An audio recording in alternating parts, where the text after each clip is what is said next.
जय हिंद दोस्तों।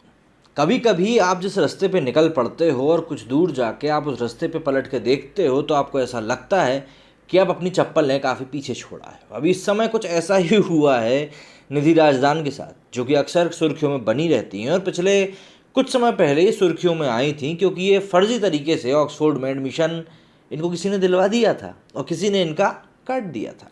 लेकिन वो पूरा मामला जो भी था, ठीक है, स्कैम वगैरह का था, नहीं पकड़ पाई होंगी उसको, माना कि बहुत ज़्यादा पढ़ी लिखी हैं, पर उसके बाद भी इस तरह के ट्रैप में फंस गई होंगी, छोड़िए उस बात को। लेकिन अधिकतर ये मानी जाती हैं सरकार की नीतियों को क्रिटिसाइज़ करने को लेकर, और काफ़ी सारी चीज़ें हैं जो कि इनसे जुड़ के चलती हैं। लेकिन अभी पिछले कुछ समय में जो इनके साथ हुआ है वो वाकई में बहुत ही मज़ेदार सा किस्सा है। इसीलिए कहेंगे उसको मज़ेदार क्योंकि आप अब ये खबर आपको सुनाते हैं तो आपको खुद ही समझ में आएगा। तो ऑफ इंडिया का आर्टिकल ये है कि कांग्रेस की ट्रोल आर्मी को रास नहीं आया निधि राजदान का आईना, प्रोपेगेंडाबाज बता हार्वर्ड की भी याद दिलाई। यहाँ पे हार्वर्ड की याद इनको क्यों दिलाई गई वो भी आपको बताते हैं, बाकी सारी चीज़ें बताएंगे। कांग्रेस के ट्रोल गैंग ने 14 मार्च 2021 को कथित पत्रकार निधि राजदान को निशाने पर ले लिया। वजह, निधि ने गुजरात में पार्टी के प्रदर्शन को लेकर एक आलोचनात्मक लेख लिख दिया था। उन्होंने गल्फ न्यूज़ के एक ऑपेड लिखते हुए हालिया चुनाव में कांग्रेस के खराब प्रदर्शन की आलोचना करते हुए कहा था कि पार्टी को नए सिरे से खुद को स्थापित करना होगा।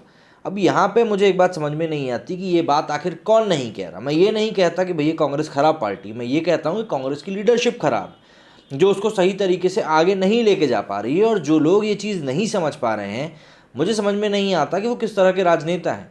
भाई, अगर बीजेपी एक सिंगल रूलिंग पार्टी होती जा रही है तो उसका सबसे बड़ा कारण क्या है? सबसे बड़ा कारण उसका ये है कि उसका अपोजिशन इतना ज़्यादा स्ट्रांग है नहीं कि वो उनसे कम्पीट कर सके। और जब आप अपने अपोजिशन को इतना कम्पीट करने लायक स्ट्रांग बना ही नहीं रहे तो आप कैसे एक्सपेक्ट कर सकते हो कि आपकी पार्टी जीतेगी? अब इस बारे में जब कई कांग्रेस के वरिष्ठ नेता उन्हें, जिसमें कि कपिल सिब्बल जी थे और भी गुलाम नबी आज़ाद जी थे, इन लोगों ने जब चिट्ठी लिखी तो इन्हीं को क्रिटिसाइज़ किया जाने लगा। कई सारी और बड़ी बातें हुई इन लोगों के साथ में, तो कई सारी चीज़ें हो चुकी हैं। तो इन्होंने ट्वीट किया था कि the Congress needs to reinvent itself now, the party is still floundering, unsure of who its leader is, unsure of what it stands for and unsure of the road ahead. If it doesn't course correct it must die as Yogendra Yadav once said, my piece. तो यहाँ पे इन्होंने अपनी जो news उन्होंने लिखी है, article लिखा, उसको उन्होंने टैग करते हुए ट्विटर पे ये सब लिखा है। आगे लिखते हैं कि राजदान ने अपने लेख में आंदोलन जीवी योगेंद्र यादव का हवाला दिया। आंदोलन जीवी बहुत अच्छा शब्द दिया गया है बाय द वे, जिन्होंने 2019 में कहा था कि कांग्रेस पार्टी को खत्म हो जाना चाहिए। उस समय योगेंद्र यादव को कांग्रेस समर्थकों के आक्रोश का सामना भी करना पड़ा था। राजदान ने कहा कि केरल में कांग्रेस पार्टी के भीतर असंतोष है क्योंकि पार्टी के वरिष्ठ नेता पीसी चाको ने पार्टी छोड़ते हुए कहा था कि पार्टी में अब कोई लोकतंत्र नहीं बचा है।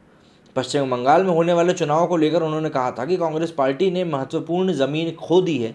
राजदान ने बताया कि तमिलनाडु में कांग्रेस की सहयोगी डीएमके ड्राइवर सीट पर है।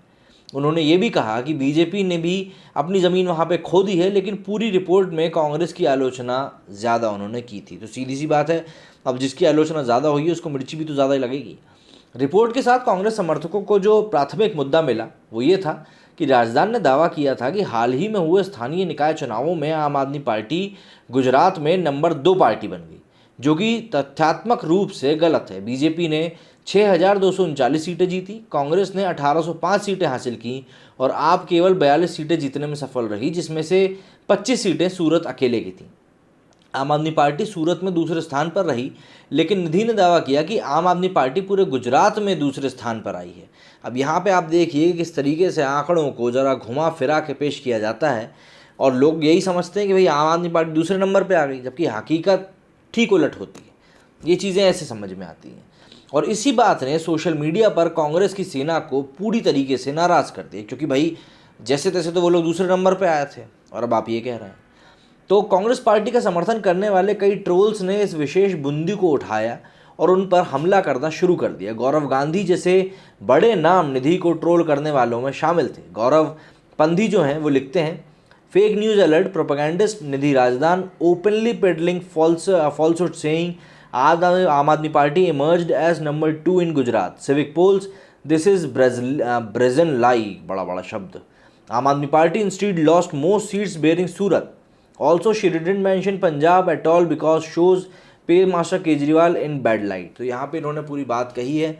आगे अतरंगी लिखते हैं कि lol this is been said by a senior journalist of the time who joined Harvard without any background check and was duped. Now she is checking the reality of Congress. बहुत सही। आगे दूसरे यूज़र हैं power of truth लिखते हैं, जिसको कोई भी उल्लू बनाकर चला जाता है और वो खुद को असिस्टेंट प्रोफेसर हार्वर्ड कहती फिरती है, वो कांग्रेस को ज्ञान दे रही है कि आप एजेंट्स के दिमाग के दिवालियापन का कुछ नहीं हो सकता। Aam Aadmi Party B team of BJP Surat की म्यूनसिपालिटी 1 या 2 सीट जीत गई और उसको बड़ा अचीवमेंट बता रहे हैं। भाई इसीलिए कहते हैं कि भाई आप जो भी कुछ चीज़ पोस्ट करो उसको ज़रा एक बार अच्छे से थॉरोली गो थ्रू तो कर लो, नहीं तो इस तरह से चोट हो सकती है। मोइन लिखते हैं Indian National Congress does not need advice from people like you period. सीधी सी बात है।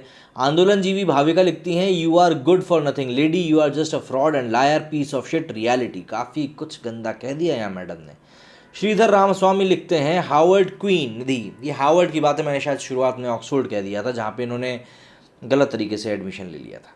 Harvard queen Nidhi has gone to enjoy her lunch by turning off her entire comment section in the subsequent tweet. Quite brave I must admit, blocking others from commenting when you face a backlash for your squid opinion and you expect bouquet. काफ़ी सही बात कही है। इसके आगे निधि राजदान ने राहुल गांधी को boring भी कहा था कि राहुल गांधी की कहानी का उल्लेख किया गया है। इसमें कहा गया है कि वे पार्टी का नेतृत्व करने वाले हैं या नहीं, ये एक तरफा और उबाऊ है। उन्होंने कांग्रेस पार्टी के नाराज़ नेताओं का उल्लेख किया जिसमें G23 के रूप में माना जाता है।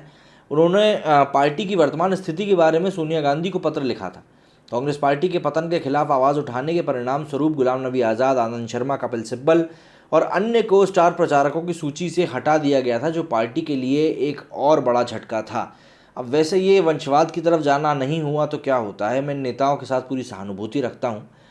ट्रोल किए जाने के बाद निधि ने कहा कि उनकी रिपोर्ट पढ़े बिना ही लोग उनको निशाना बना रहे हैं। Without even reading my piece on the Congress, the party social media cell has gone full throttle in abusing me, even suggesting I am an RSS BJP agent, enjoy yourself, I am off to eat rogan josh and rice for lunch. अपना lunch का यहाँ पर menu बताते हुए madam side में खिसक ली। कुल मिलाकर कांग्रेस समर्थकों को उन समस्याओं की ओर निधि का इंगित करना रास नहीं आ रहा जिससे पार्टी वर्तमान में जूझ रही है, और उन्होंने इसके खिलाफ मोर्चा खोल दिया है। अब यहाँ पे समझने वाली बात यह है कि भाई जो कांग्रेस के समर्थक हैं उनको भी इस चीज़ को मानना चाहिए। एक भले ही कड़वा घूंट है, लेकिन इस कड़वा घूंट को उनको एक्सेप्ट करना होगा कि जिस तरीके से चीज़ें इस समय कांग्रेस के लिए चल रही हैं वो कहीं से कहीं तक राजनीति के लिए बिल्कुल सही नहीं है।